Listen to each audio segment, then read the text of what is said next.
antara Iran versus Israel. Dan yang jelas yang salah bukan Iran.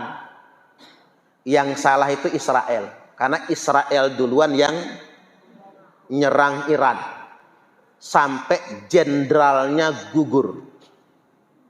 Kalau tidak salah itu banyak tuh. Ada berapa jenderal saja yang gugur itu. Dari pihak Iran. Jadi hari ini kita harus menyadari Iran itu membalas. Bukan menyerang duluan. Iran itu membalas. Ya seperti apa yang dikatakan oleh Ali Ayatullah Khumaini, pemimpin tertingginya Iran. Dia mengutip surah As-Saff ayat ke-13. Wa ukhra tuhibbunaha nasrum minallahi wa fathun qarib wa basyiril mu'minin. Kemudian ada hadiah dari Allah Subhanahu wa taala, apa? Nasrum minallah, yakni pertolongan dari Allah. Wa fathun qarib, dan kemenangan yang dekat. Wa basyiril mu'minin, dan berikanlah kabar gembira untuk orang-orang yang beriman. Itulah ayat yang dibaca Ali Ayatullah Khumaini. Ya karena begini, mengapa kita katakan nasrum minallah, pertolongan dari Allah? Ya kita kalah, teknologi senjata kita kalah. Israel itu punya pesawat F-35. Pesawat siluman itu yang nggak terdeteksi. Dan banyak sekali bikinan Amerika itu. Makanya dia bisa ngengkeng.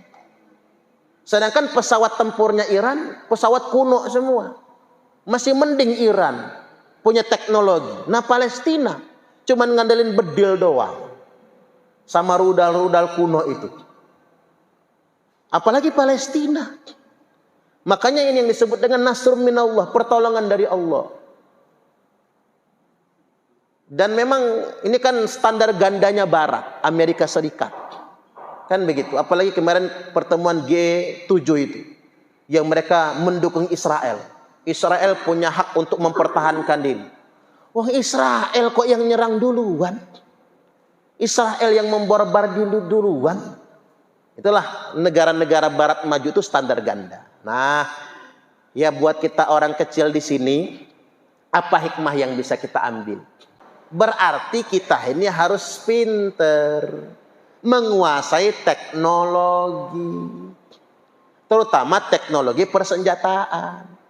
Mengapa Amerika bisa menjajah dunia sampai hari ini? Karena dia punya teknologi, menguasai teknologi. Mengapa Amerika nggak berani nyerang Rusia? Karena Rusia punya teknologi persenjataan canggih. Mengapa Amerika tidak berani nyerang Cina? Karena Cina punya teknologi persenjataan canggih. Nah kita orang Islam sedunia ini senjatanya jauh kalah canggih. Sejak zaman Belanda, Belanda pakai bedil, kita pakai bambu runcing. Ya habis dong kita. Ingat gak peristiwa tanggal 10 November, Hari Pahlawan itu? Ribuan rakyat Indonesia mati, dibantai oleh sekutu, yang diboncengi oleh Belanda atau nikah. Tapi kita berhasil membunuh satu jenderal sekutu, jenderal Inggris namanya Jenderal Malabi.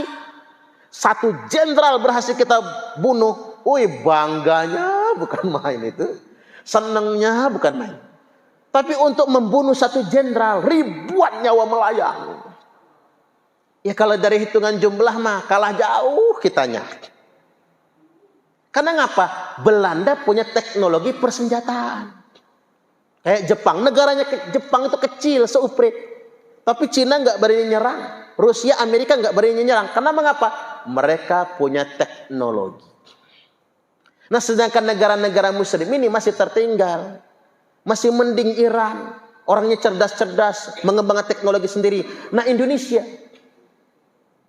udah pinter presiden kita itu. Pak Karno, Pak Harto, Pak B.J. Habibie, Gus Dur, Megawati, SBY, Jokowi, Prabowo.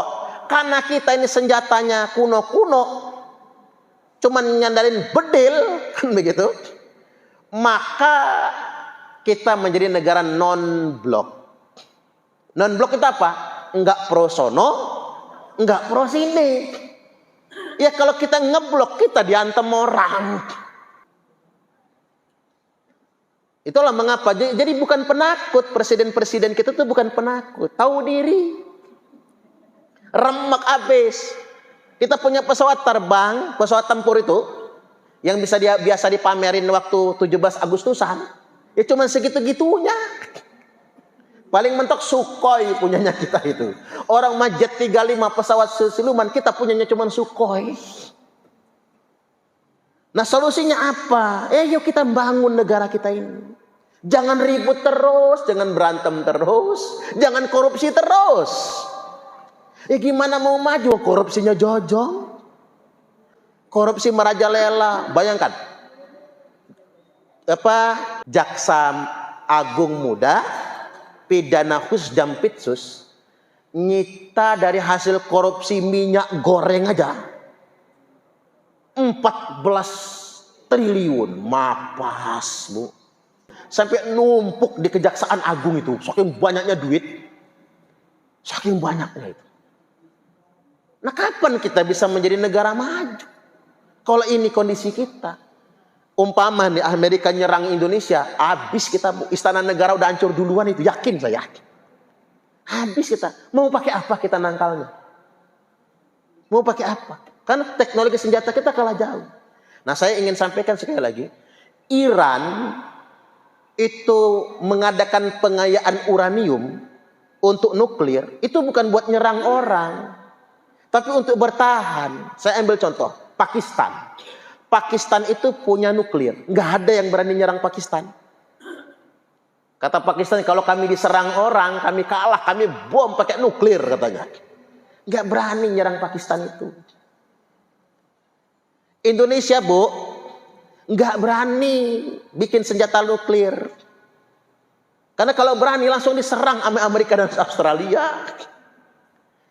Jadi maksud saya gini, kita Indonesia ini jangan gumedek, kita masih kalah jauh dari segala hal. Ekonomi masih kalah, teknologi masih kalah, apalagi senjata masih kalah, semuanya masih kalah. Yang menang cuman korupsi aja di Indonesia ini.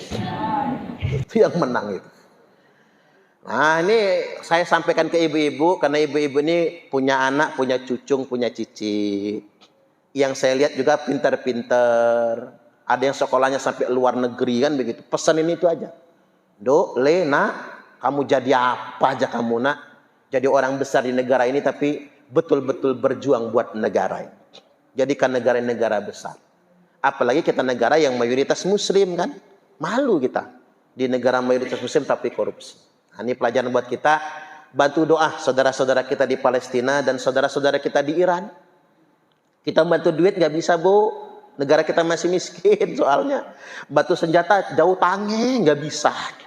Yang bisa kita lakukan sekarang adalah bantu doa. Makanya wa ukhra tuhibbunaha nasrum minallahi wa fathun qarib wa basyiril mu'minin. Semoga Allah memberikan pertolongan, memberikan kabar gembira untuk orang-orang yang beriman. Allahumma amin.